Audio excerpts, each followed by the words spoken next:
C'est avec vous, Géraldine Vosner, et la porte-parole des Républicains en admiration véritablement devant le système d'asile allemand. Qui serait beaucoup plus performant que le système français, selon Bérengère Poletti. Écoutez-la donner la ligne des Républicains sur ce dossier sensible.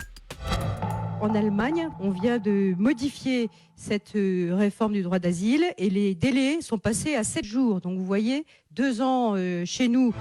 Ah, c'est sûr que ça claque. Les délais pour les demandes d'asile seraient de 7 jours en Allemagne et de 2 ans chez nous en France. C'est ce qu'affirme Bérengère Poletti. Mais c'est vrai ou c'est faux ? C'est faux, Thomas. En réalité, les délais sont plus courts en France, même si beaucoup de politiques entretiennent cette confusion. Elle vient d'une loi passée en mars en Allemagne pour tenter de réguler le flot des réfugiés. Une procédure rapide a été instaurée pour les gens venant de pays dits sûrs, la Tunisie, le Maroc, l'Albanie.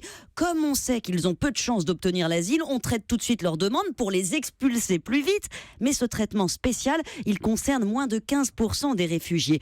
Pour les autres, les situations sont diverses. Officiellement, le délai moyen de traitement en Allemagne est de 6-7 mois aujourd'hui et de 5 mois en France. 5 mois en France, c'est donc pas 2 ans. Non, 5 mois.